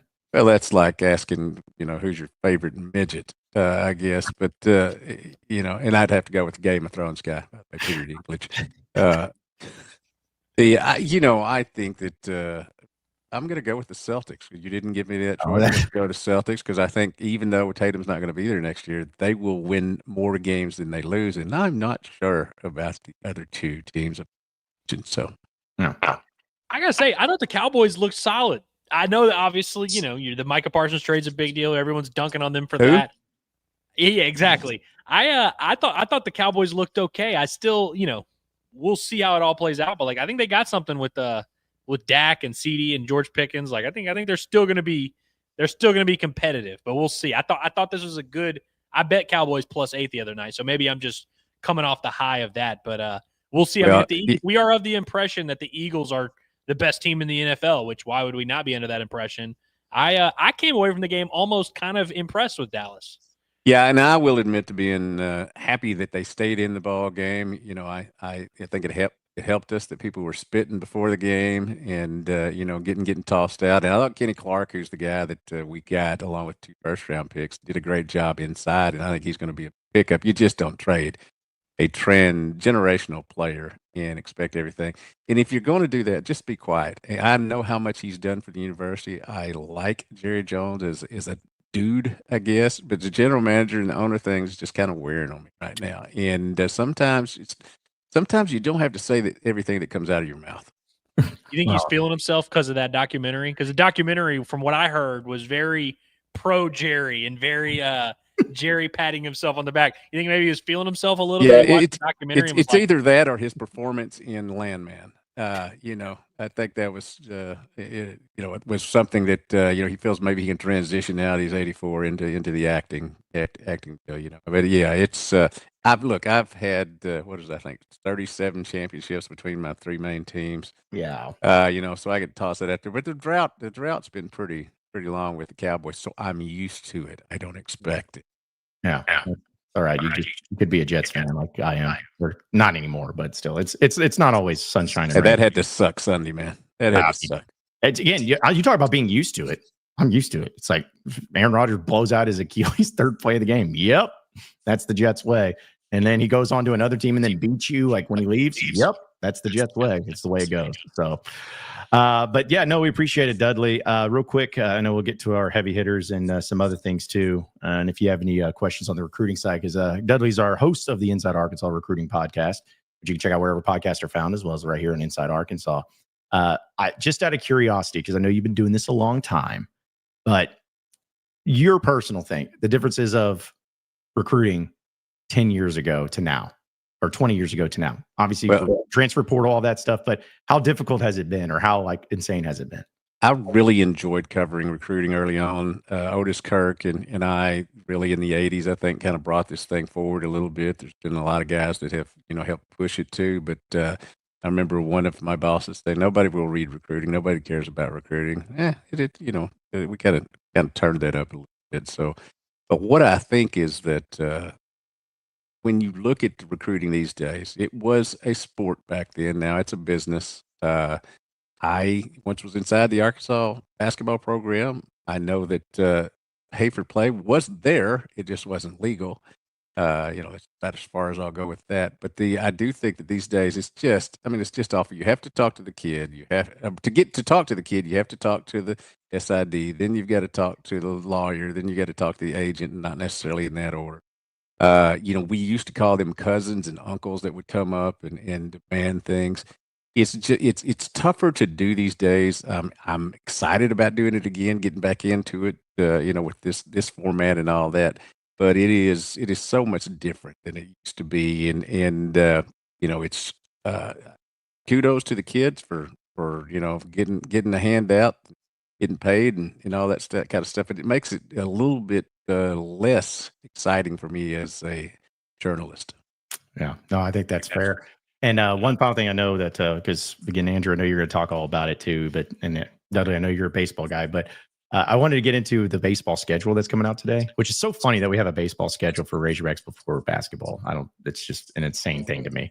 But Ellis, like, do you think you're going to get Tennessee on the schedule again, right? I mean, you're going to get some. I feel like you're going to have Mississippi State and Ole Miss at home because you played them on the road. I feel like those are always the alternating ones, and LSU. But like, is it going to be any surprises on this schedule?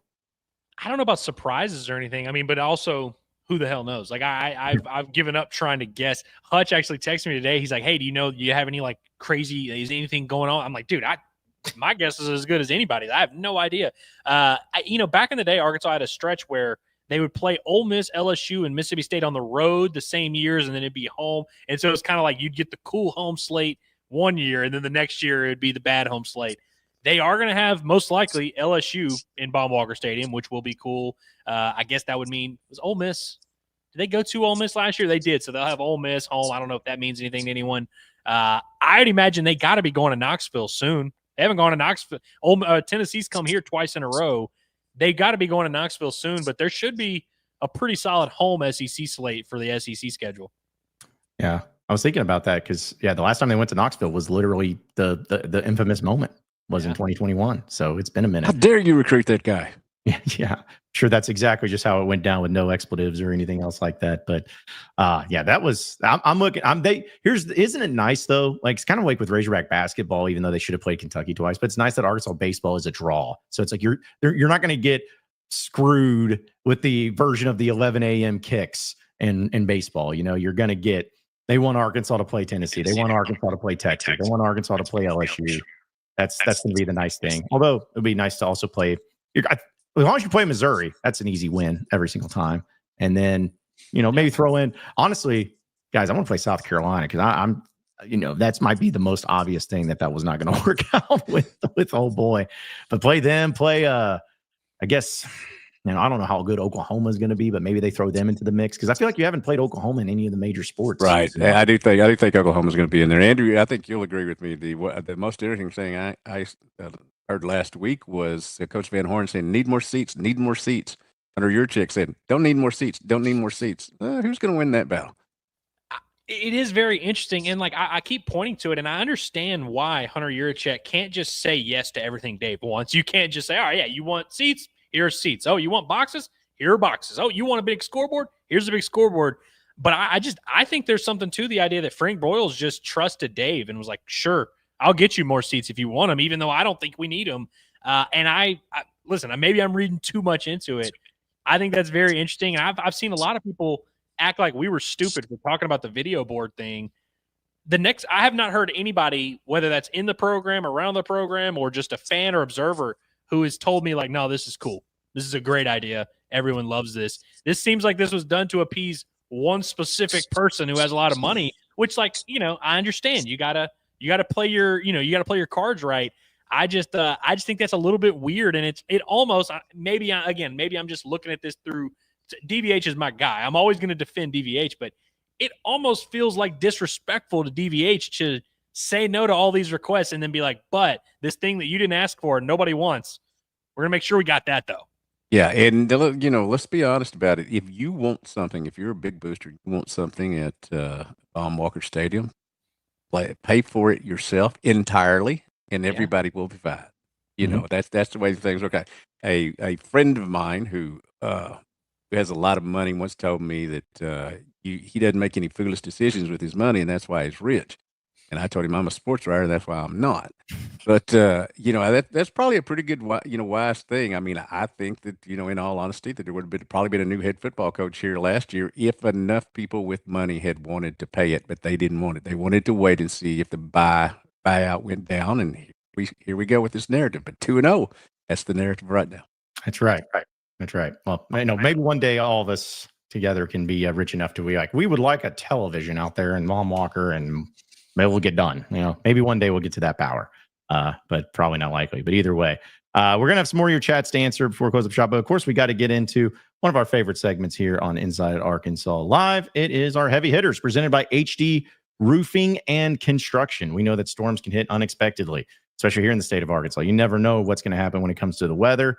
And you need to make sure that your roof's good to go, because there's nothing worse than dealing with roof damage. And when a storm comes in, it could ruin your entire house. It could ruin all your possessions. It could take a long time to get it done.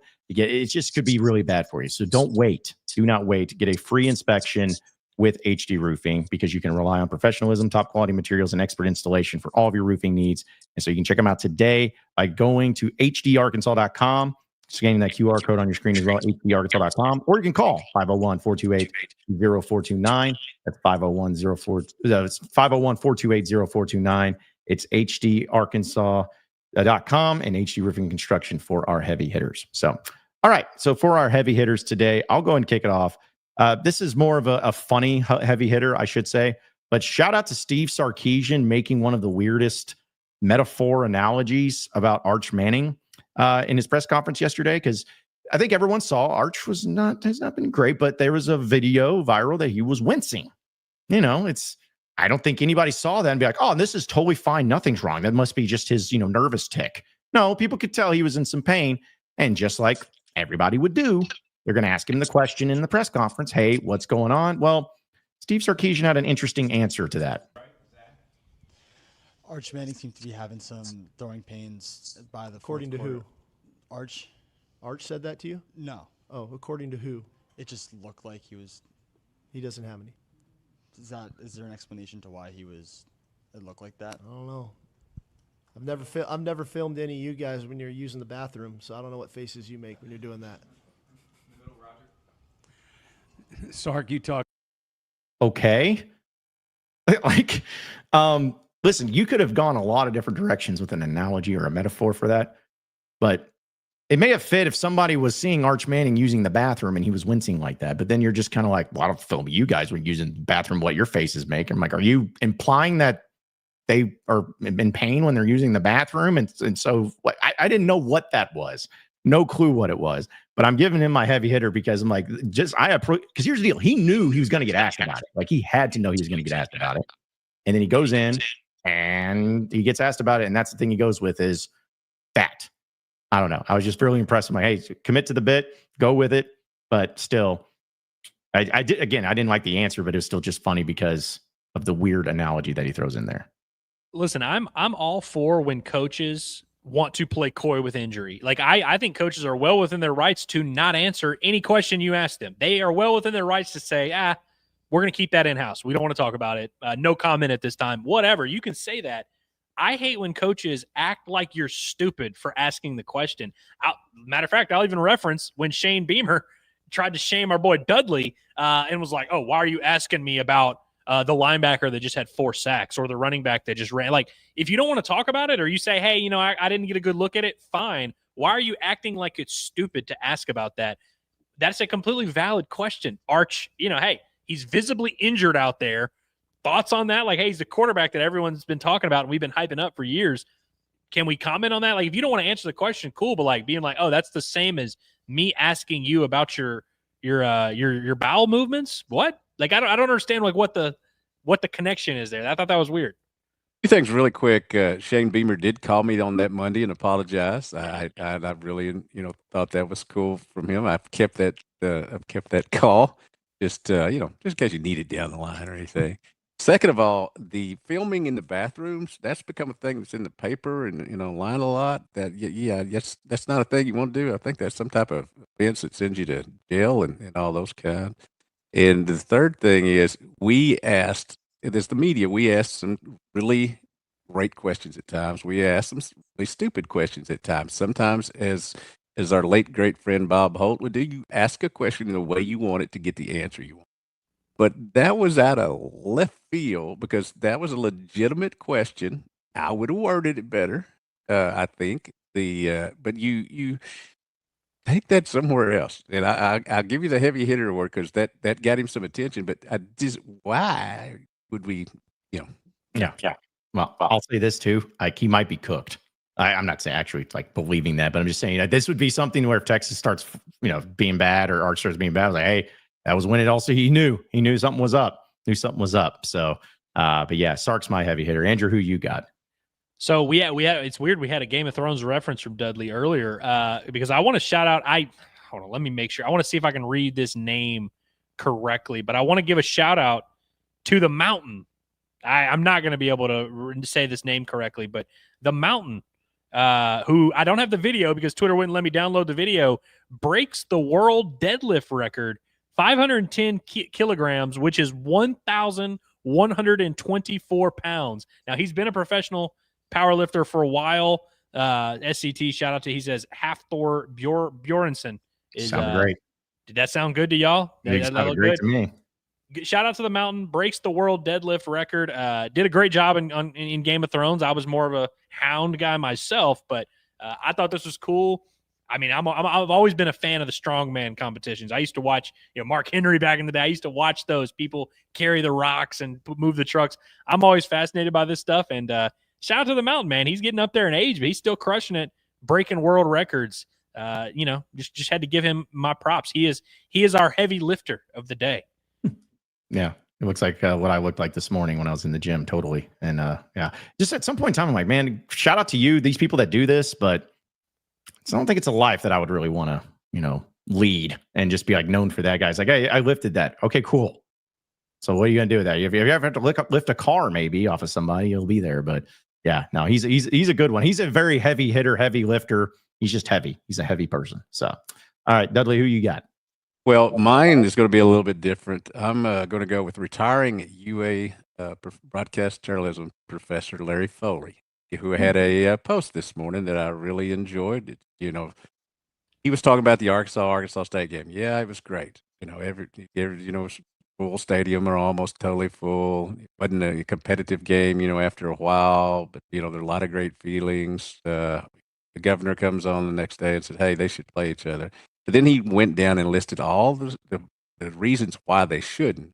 And something can feel good, something can be great.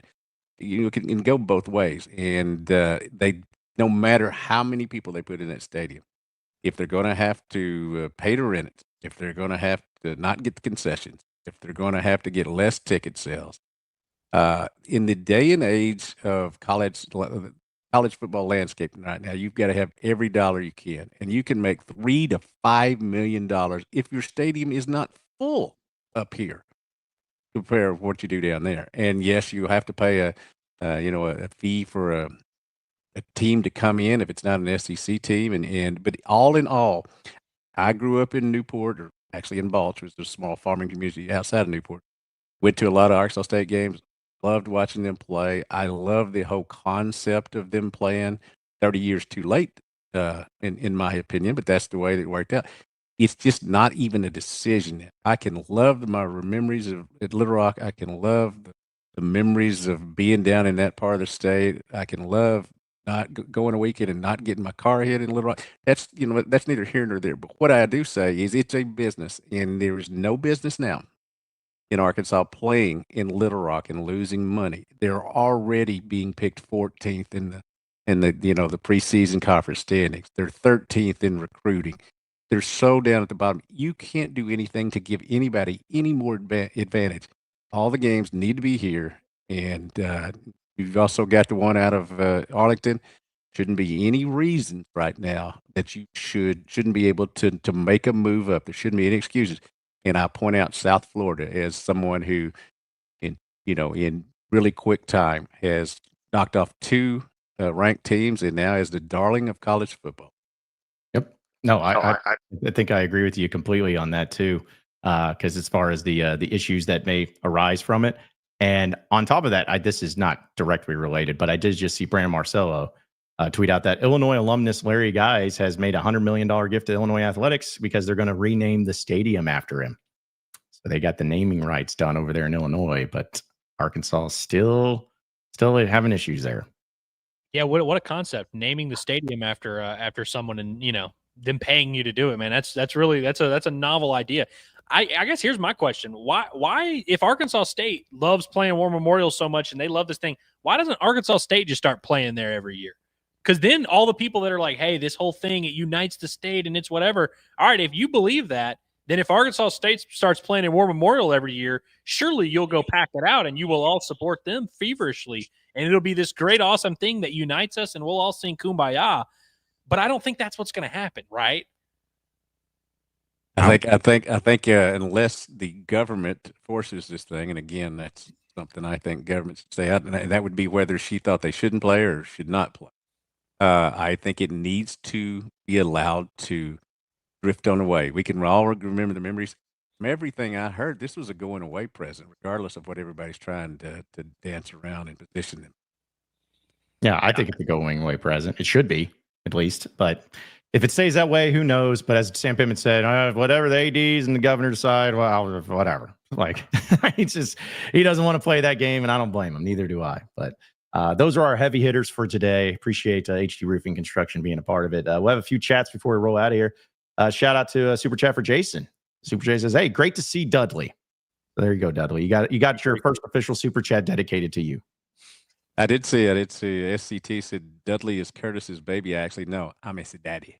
Oh, yeah. It's like, yeah. Which someone came in and said, "Did y'all fire Curtis and hire Dudley?" No, they were like, no, "Yeah." No. I'm a great versatile role player that can go on any of these shows, as you would see this week. Yeah, so that's what we appreciate, man. And yeah, we'll update on Curtis. Curtis is doing well. Wife's doing well. And as I told Curtis, whenever he's wanting to and ready to start doing Pod at the Palace again, or being on with our Inside Arkansas Live EA Sports, or Inside Arkansas EA Sports College Football 26. I need to think of a better name than that on Thursday night, or pregame postgame. Whenever Curtis is ready to come back is when Curtis is going to come back. So if people are asking, wait, when's Curtis coming back? There's your answer. Whenever. And welcome to a lifetime of great memories, laughter, crying, shame, pain, glory. It's quite a deal. We haven't had a baby around here in 30 plus years, but it's a wonderful experience. But man, it's some work. Get some sleep. Yep. And I think he's going to do his best to make sure that happens too. So also, none of you in the chat be like Heartbroken Hog and try and bully Curtis into going back to work. I didn't like that this morning. Come on. Yeah, Curtis is like, "Oh, hey, Curtis, you're just not doing Pod at the Palace. What's going on, man?" Yeah, let's not do those things. That's the thing of, like, I told Andrew this. It's not that Curtis gets mad. It's like, I'm not texting Curtis unless I have to, because I'm sure he's got so much going on. He's lacking sleep. I'm letting him be. And if he wants to text us or text me if I actually need something, that's it. So don't tweet at Curtis and just be like, "Hey, where are you at? You working hard or hardly working?" Like, don't do those dumb things. Just let the man have his time. And the best thing that happened with me with my first child, Lindsay, was that ESPN Sports Center all night came along at the same time. So I was raising my hand. Laura, I'll take the night shift. I got the night shift here. There you go. Love that. A few more here. David says, if there's not a basketball goal on standby on our sidelines, I'm going to be livid. You don't need to do that. No bad. That's not Sam Pittman's style. Let that be for Ole Miss. They do have the championship belt, though, the WWE belt. Y'all like that? I actually do. I actually like it too. Yeah, I'm going to be honest. Let's see. Also, I like that. I think I like UNLV's more than most, though. You go over and pull down the slot machine. after they scored a Oh, touchdown. that's good. See, that's what I can respect and appreciate. Like if you're just doing a basketball goal or a chain, it's like, all right, that's boring. But if you make it unique to you, like what if Arkansas put like a trough out there covered like with mud? It's like, oh, you go run into just dive into a trough of mud. Little That'd be cool. mudslide. Yeah, I like that. Yeah, which they won't. But And that'd the be- basketball go, what if you have a short white guy that scores that can't dunk? yeah, that'd be a rough look. That'd be a tough look. You don't want to be that person that ends up missing the slam dunk there. But see, also too, where is it at? Oh, Aiden saying Oklahoma's ducking us. I don't know if that's them ducking you, but okay. Yeah, well, we appreciate it. Also, I was going to say, intern Cameron, you're going to have to watch out, my man. Your girl over here says, John's ad reads tickle my brain. They're so satisfying. I don't know. Tickle the brain. Yeah. Like usually I feel like that's a bad thing, but I appreciate Sounds it. like she might be having a stroke. Yeah, but say, man, get that checked out if you need to. Get that Check checked out my slang dictionary on that one. Yes, exactly. So, all right. Well, also a super chat from Feeling My Hawk. Will Dudley join the Discord? I've been asked this by multiple people, actually. Will Dudley be joining the Discord?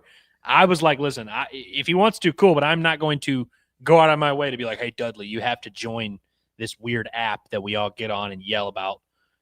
Dudley, are you familiar with what Discord is? Do you have any idea what that is? Yes, and the answer is yes. So, Okay, we can get Dudley on the Discord. I'll send you the link after this. Yeah. Because that's why I told Dudley when I brought him on and everything. And I was like, because there's certain things that we're building up. I'm like, the Discord, I'll let you get settled in before I just throw you to that thing. It's a lot. That's being thrown to the wolves because it's an angry, rabid group of wolves. But what I understand, what this week they are what very happens happy. on the Discord stays on the Discord, right? Is that right? Yeah. Yeah, pretty much. Yeah, pretty much. Just don't take any of it too seriously. That's all. But yes, we will get him with the Discord and we'll give you updates on all that stuff that we have going on. So, all right. So that'll do it for us. Andrew, final thoughts for today? My final thoughts are woo damn pig, and I'm excited to watch this baseball schedule come out in a few, I guess, 20 minutes or so. We'll have some thoughts on that, of course, but just happy to be alive. Looking forward to the weekend. It's going to be great. Dudley, what about you? Final thoughts? My final thought is I watched The Sopranos back when it was first run. My wife and I finished it up last night. She had never watched it, so she got to watch the final episode. And as you can imagine, she was like, "What?" I said, "Yep, I watched all these episodes." Yep. Well, what happened? I said, "Whatever you think happened." Exactly. Open to interpretation. Yep. Like the Bible. It's exactly right. Same thing. But yeah, we're big Sopranos people here on Inside Arkansas. So, because what was it? Andrew Curtis just watched it. Was it the first time last year? Yeah. He had a great time watching it. Yeah.